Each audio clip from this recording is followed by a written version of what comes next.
And today we have Christel. And how do you pronounce your last name again? I always get it wrong. I get everyone's last name wrong. So sorry about that. You're not the only one. I think even myself for a little bit of time, but my name is Christel Amponin. So you can like amp and then Ponin. Oh, okay. Got it. Got it. Well, my last name is pretty hard too because it's Hippolito and it's Filipino. And when I was little, they used to tease me and they say, "Aren't you supposed to be fat like a hippo?" But that's with two P's. I have only one P in my name, so Touche. Okay. yeah, yeah. But today we met several months ago, right? And you were working in a company that has some unique ways of marketing, and I think that's how we were introduced. So I was pretty excited about that. And so today, and if you want to tell that story, it's great because the idea for the marketing magazine is kind of unique for marketing. Why don't you tell the audience a little bit about that? Sure, absolutely. So basically, I'm one of the marketing consultants with a large marketing firm, and we really specialize in utilizing different unique methods of Mhm. staying connected because at the end of the day, you're competing for attention. I mean, that's really what Yeah. this is about. That's why companies spend so much money and investing for just that fraction of a second so that you can get that one tab of influence. But the one thing that supersedes that is going to be the relationship that you have. And, it's very much something similar to like a mentor or somebody that you currently already, and you respect in high regard. And we believe it's the same thing, especially when it comes to your client relationships, your customers' relationships. And it's where a lot of businesses typically tend to miss that mark. It's Mhm. very transactional. And Yeah. we want to remove just that one directional way of connecting with people and make it more co-symbiotic and create that relationship. Yeah, I think personalization is really key for success, and then building that relationship appropriately. So, one thing I'm doing is I'm getting a magazine produced, and I'm creating like X amount of copies and things like that. And so, one advantage of that with working with the company that you're managing there is the fact that they already know you, and then they get a magazine with some of your information in it, and then the magazine is not easily thrown out like a business card or something like that. So I'm really liking that concept of the thing. So for context for everyone else, um, I'm working with her, with Christel, in order to create a magazine. So I have outreach on LinkedIn. I got posts on LinkedIn. I have a LinkedIn newsletter. I have an email list, and all these other ways to reach out to my audience, customers, partners, or people that I work with, or I pay their services as well. And so this is another avenue of being top of mind. So I thought that was pretty cool. But today I just wanted to start with that. But today we're going to talk about three unique ways to create impact and establish key relationships. And I do appreciate that. And I think we talked a little bit about you, but if you want to say anything more, definitely let me know.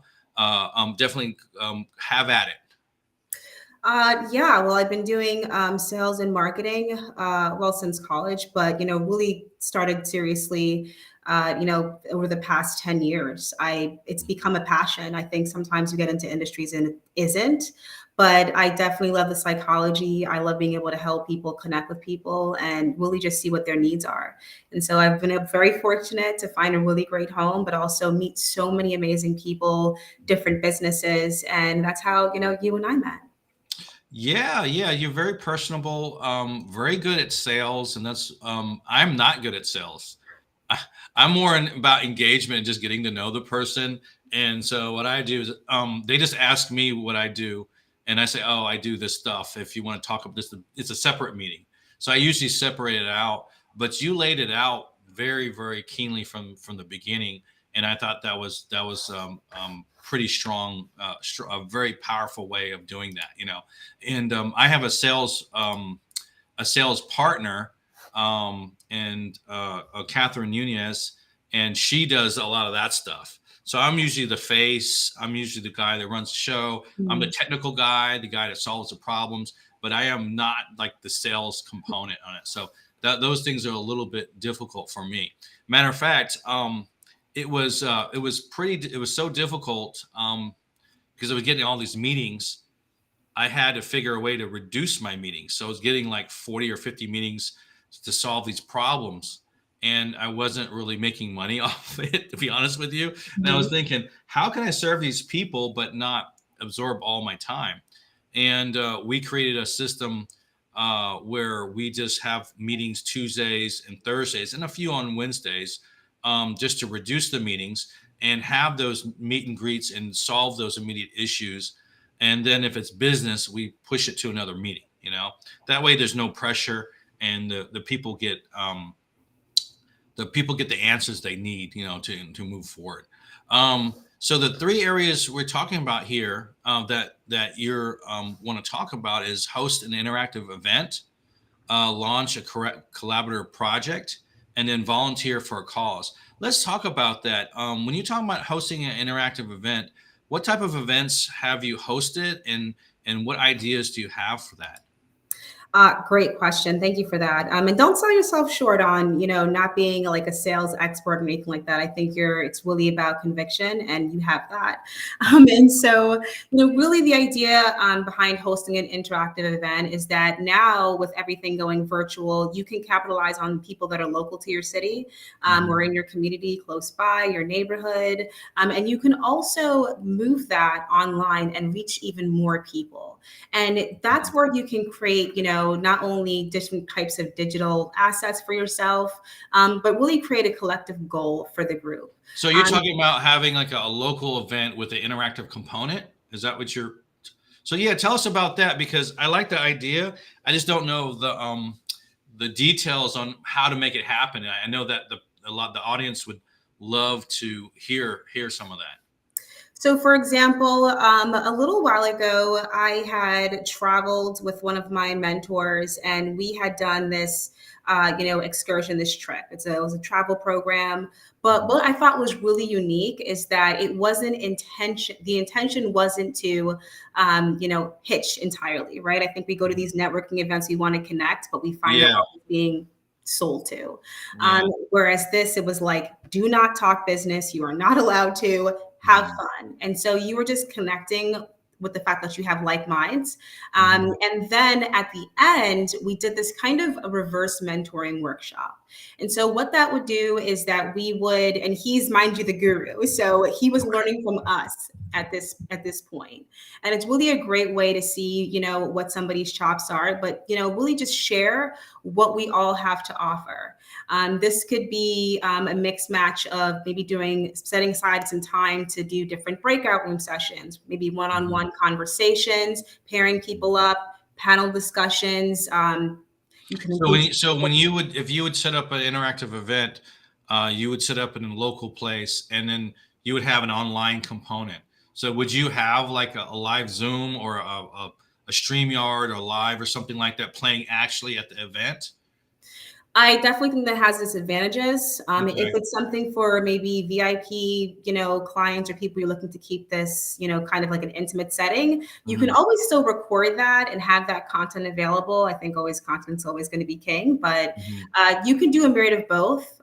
You would work with your team and figure out what your digital or your online capabilities are, and then Mhm. move from there. Because not Oh, everybody's comfortable being recorded. yeah, I like the idea of having a kind of a hybrid event. You would have to have an assistant there to kind of monitor the monitor the things, and also 100%. you would sometimes technically you would run into some issues. Like for example, Restream doesn't work for 10% of the people. So with like the guest speakers. So what I do is I meet with them a week early to see if there's any technical issues. So you can go to an event place and then they have like a firewall that blocks all the stuff that goes out, and it may not work. So yeah, I guess making sure that you have the ability to test these things prior is 100%. pretty important. Yeah, yeah. So you've had some success in those areas, I imagine. Yes. So another life ago, I wanted to be an entrepreneur. And Hmm. so what I would always find creative ways of connecting with people. And so I think you just become, you're young, you can connect. That's at least one thing that I can say it's one of my assets is that I'm able to, draw people in and have those conversations. But the key is to really just take speed and allow that to be your friend.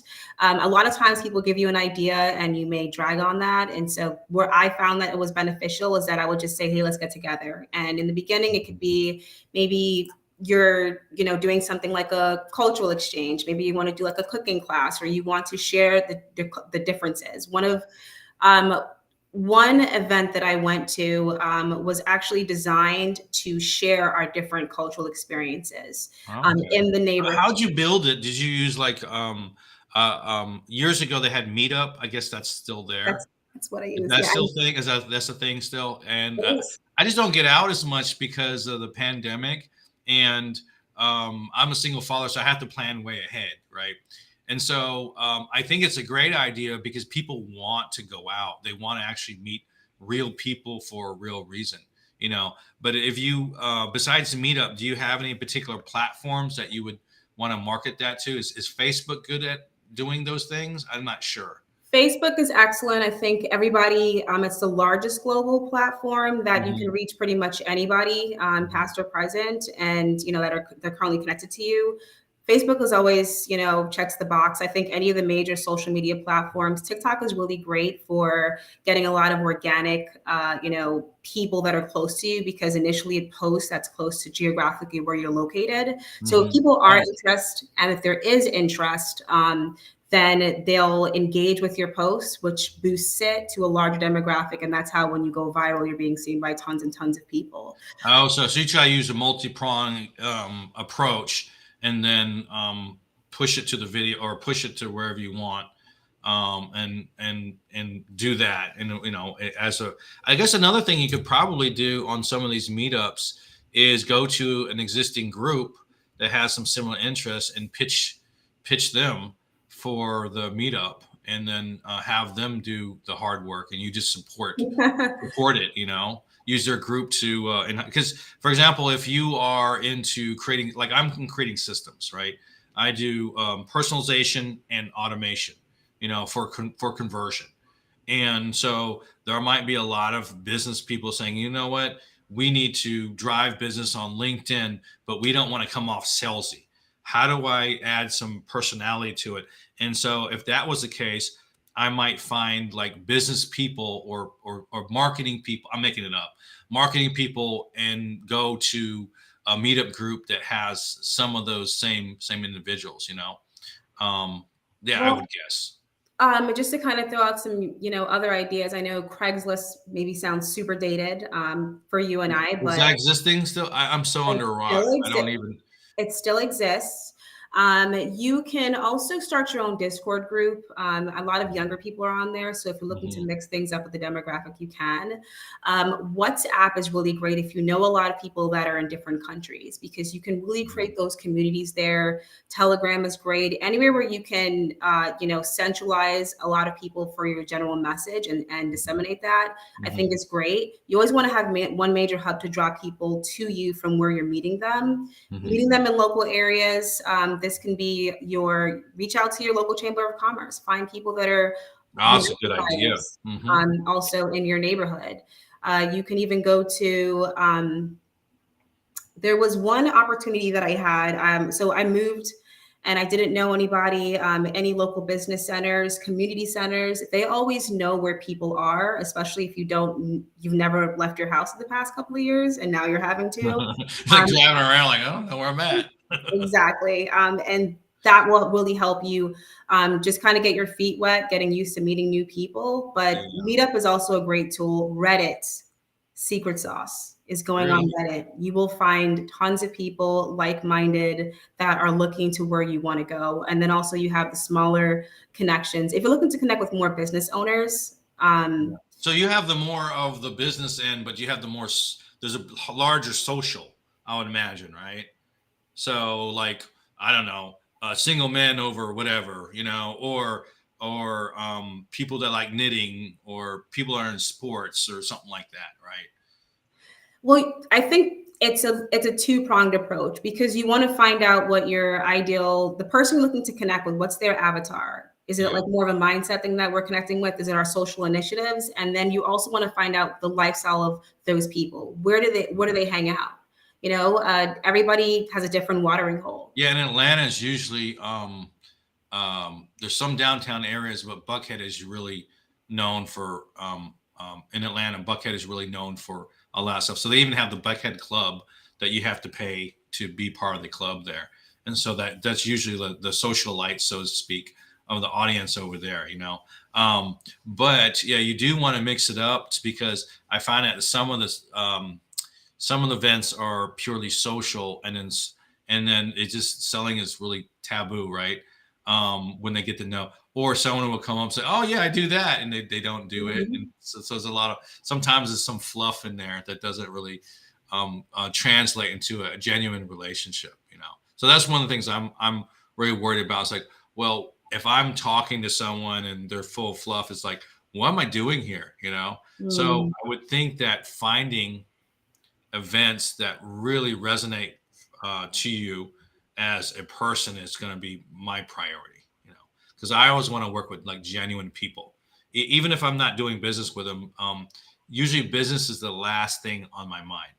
My only goal is to engage, to listen, and if there is an issue in the area of my expertise, I would love to just tell them how to fix it, because I figure if I fix their problem, there's only one of three things going to happen.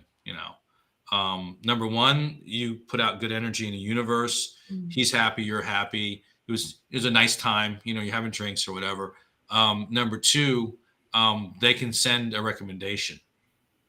They said, you know what, I can't do that because I don't need all that stuff, but Johnny does. Let me introduce you to Johnny. And I think 50% of your business is really based on recommendations, and referrals and things like that. And the third is they may actually need that help. So you already helped them. They already know you. They say, well, I trust you enough to help me further. And they engage in business. So that's my mindset. I think helping other people is a great way of actually gaining business. I 1,000% agree. I think that I love what you mentioned about, you don't want it to be salesy. You want to make sure that you're connecting with the right kinds of people. I don't know if you listen to Dan Locke, but he has a book No, called, uh, Dan Locke. yeah, I don't know Okay. if you've ever heard of him. He's one of the sales gurus and out there, but he has a book called, it's FU Money, and hopefully it doesn't sound too crass, but This is F you money, or is it really said the bad words? Uh, it says I don't remember now, but I now send it to you because I definitely got that. And it really, the concept is that you're able to provide for yourself and create enough solvency so that you can work with the people that you want to work with. And Yeah. that's the thing. You want to connect with the right kinds of people. And that brings me to, like, even the second point about, collaborations. I mean, that's one of the biggest ways. I mean, even us right now, we're doing this. One person can really just change the entire outlook of your day, your business, but you really have to keep going and get to that. And I think really it starts off with the mission. What is your overall outcome for what you want to what you want to see, whether it's Well, create. let's dive into that. I love the idea of collaboration. Can you give us an example, like a high level example, before we dive into like what is a collaborative type of project, and then how can someone initiate that? For example, I like to do projects all the time, but I don't know if they're collaborative based on a partner, but they're not collaborative in a community sense. If I create a private community, there's elements that are community driven, but really the content is from top down based on what they need. So it's a little bit different. So what are some kind of collaborative projects that could be very successful for like entrepreneurs and things like that?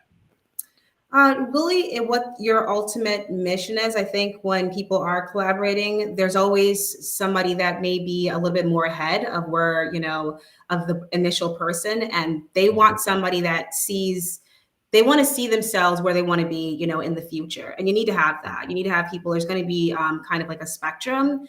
And say for me, for example, like if I was somebody that wanted to have a certain kind of lifestyle, that person that I'd want to collaborate with would be where I was looking to go.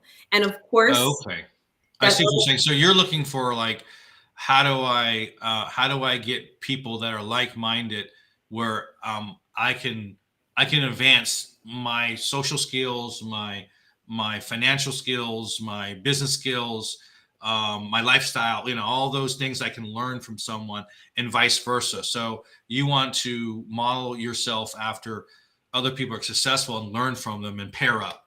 So that's what you mean by okay. I thought you meant by collaborative is like, here's an initiative. This is how you get all the people together to do this initiative, because that's how my brain works. I think about projects and getting something completely done.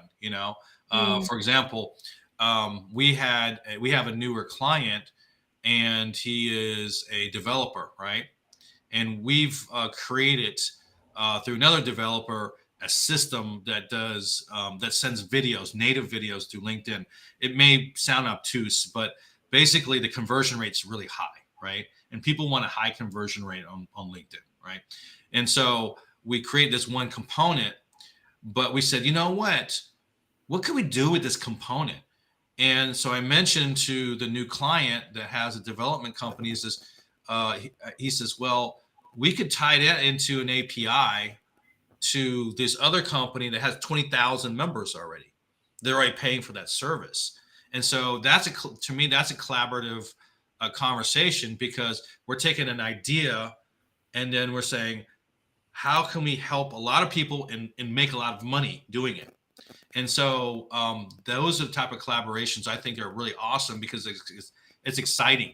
Those are the $1 million ideas where you're partnering up with other people that have a similar skill set, but may be more advanced or have more resources in certain areas, versus I may have the base component, and I may have the network, and he may have the skills, and pairing that up to make something awesome. I don't know. Is that totally different? Probably. I don't think it is. We're in a different place, and I think that for me, I do look at it as wanting to. When you don't have the circle, when you don't have the network that you want, you have to go out there and seek it, and that could be you getting into a different pond. Very true. And where you are, I always believe it's about collaborating, with people that are, right there on your level, and using our different skill sets together. It can be both. And I think it's important to know what that is for you individually, and what the overall mission or the overall objective you're looking to connect. Yeah, collaboration is important, so important for any success nowadays. 10 or 15 years ago, when I was running my IT company, there's a lot of stuff I could just do myself. I was like 5 people, and I was like a weird person because I could do all the stuff.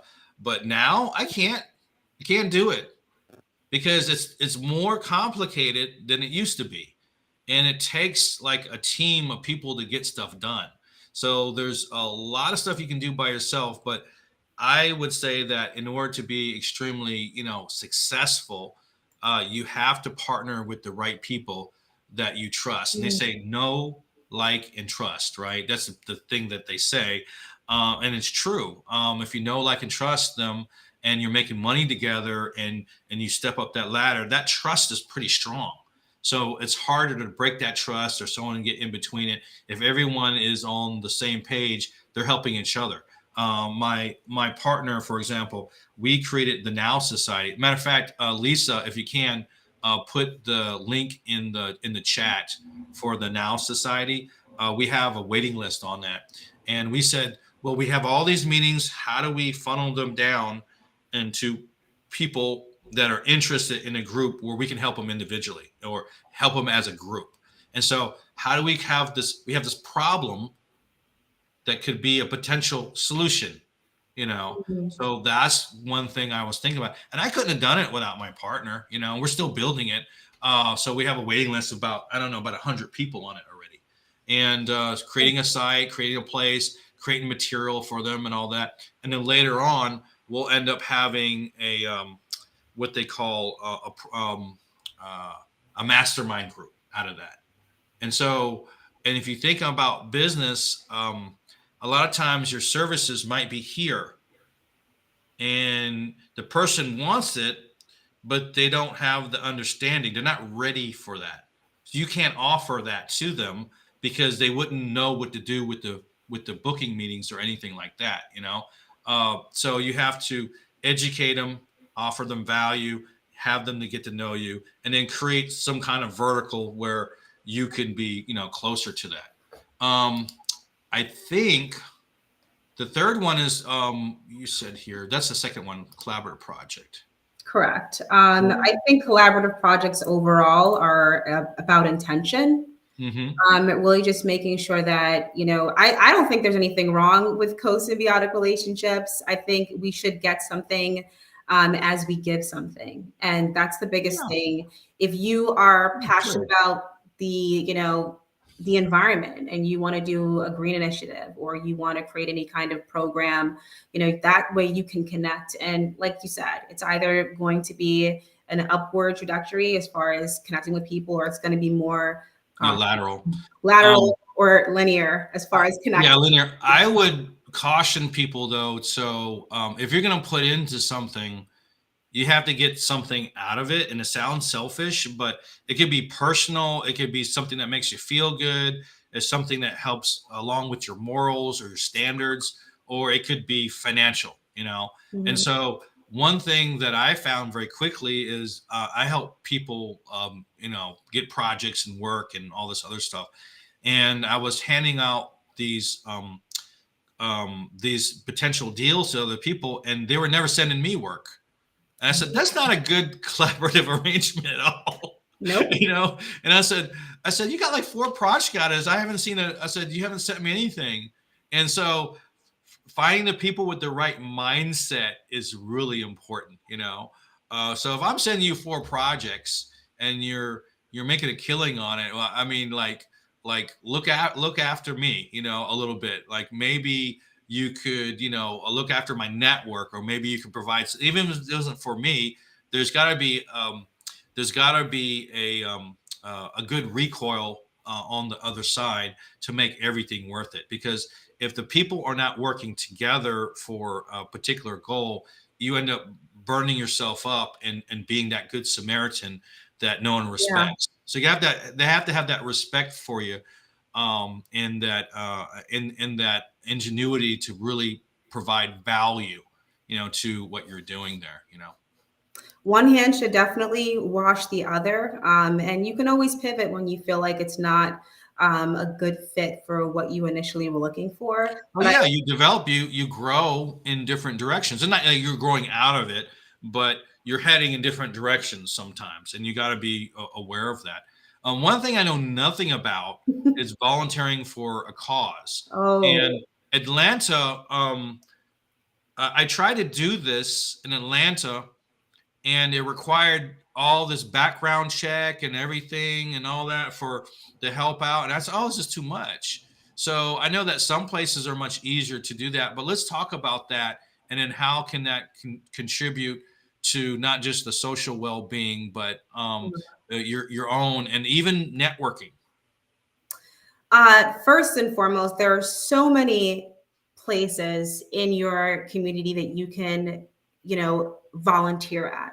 I think it helps you be really down to earth with and connect with what's actually going on outside of your level of wherever you may be. Volunteering your time is one of the best ways that you can give back and create appreciation. You can find, you can go to every city has a government, website where you can go and find the local organizations, and they have you can volunteer there. I know that a lot of times a large, corporate organizations will do a volunteer project. Feeding America is a national foundation where we help feed people. You can volunteer your time. And I don't mean during, the major times, Christmas, Thanksgiving, everybody's doing that around, year round. As a matter of fact, I think there's a lot of organizations that are turning people away during that time. You want to make it part of your habit. If not volunteering, then at least bare minimum, donating to a local charity that you can feel passionate about.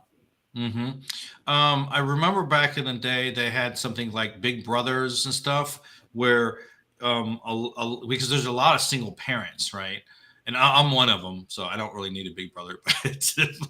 But you get what I'm saying, that there's a lot of single mothers, and a lot of these kids need father figures, and I'm just using that as one example because it's hard. There's a lot of stuff I don't do well as a man, like I'm trying to do my daughter's hair and I'm just like, I don't know what I'm doing. like doing the best I can to do that, and and sometimes she needs a woman's touch, because I'm never going to be good at that stuff.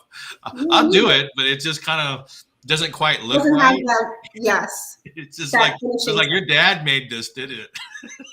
So you get better over time anytime you're not good with that. But I love that you said, like that big brother, big sister, Boys and Girls Club. I don't even know if they're still around. Oh, that's terrible. But I know that's made a They have girls club, boys club, or that's around still, but I don't know if they have volunteers because I think it's a for-profit deal. But, it's definitely worth it. It would be nice to have if there was a local resource sheet, in your area, where you could find things that you're passionate about, but well, they do have that.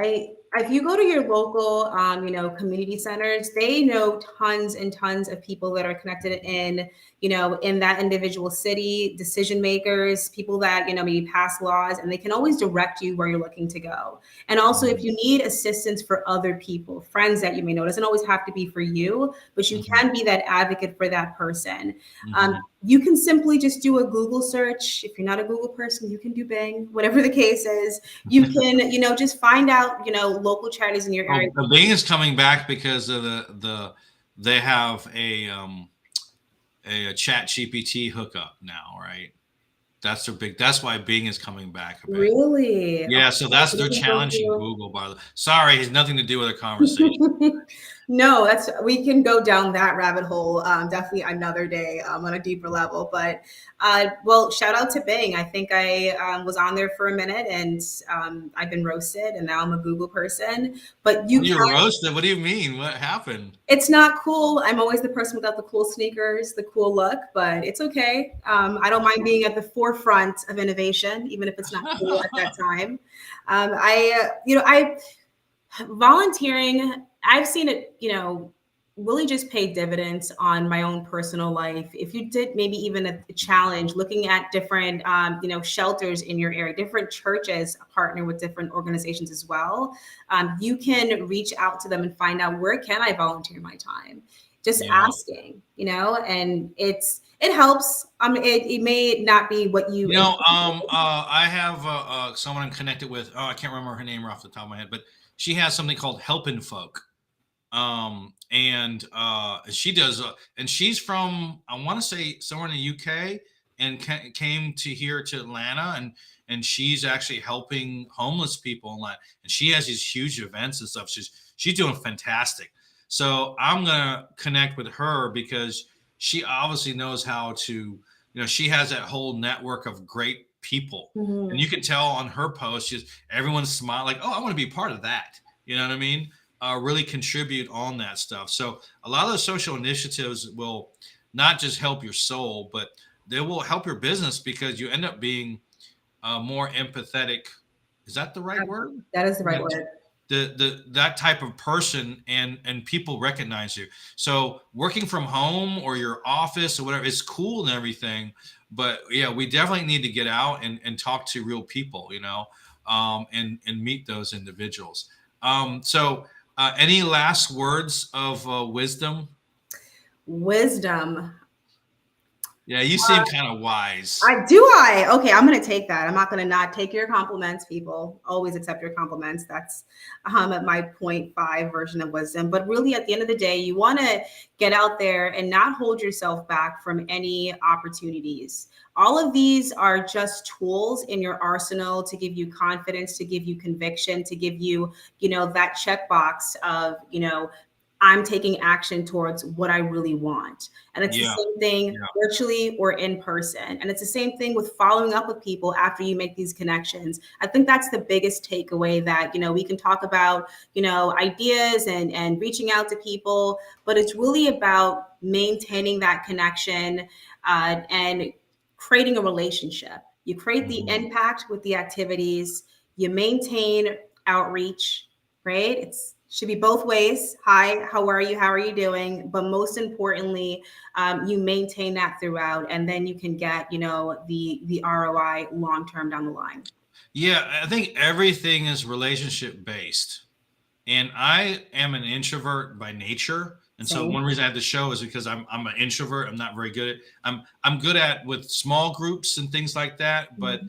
it took me a long time to be a little more open, because in general I don't like a lot of people, to be honest with you. It's pretty bad You're because not it's just wrong. it's just I'm like I have I have a terrible poker face. And I think part of it was that I didn't want to hang around with disgenuine ungenuine people, Mhm. and by giving your time to worthwhile causes, you end up building yourself up, and actually building a great network as well, because those people that are running those events are people that you really Yeah. want to know, and they open up doors for you, believe it or not. So thank you very much. What Lisa, what you can do is add her profile on it, Christel's profile, and add mine too. So if you want to talk about LinkedIn, I love to talk about that. Feel free to book some time with me. It's on my profile. And if you want to talk about networking, creating an environment through helping other people, or even this magazine thing she's doing, Definitely reach the out to magazine. her. So Yes. that's actually was a cool idea. Have your own magazine and give it to your prospects, because it has a much longer longevity, and it's really inexpensive. That's the kicker. You can always, if you want to reach out, you can go to, are we still doing WWWs? But increasebusiness.net/, my first name, Christel. And that should pop out for more information. It'll also be in my bio on my LinkedIn page. And it's been such a pleasure, Troy. I want to really thank you for the honor and the opportunity for having me here today, little old me. I appreciate that. Thank you, Lisa, as well. And it's have a great one. It's been a pleasure. Yep. Thank you, and have a great day, everyone.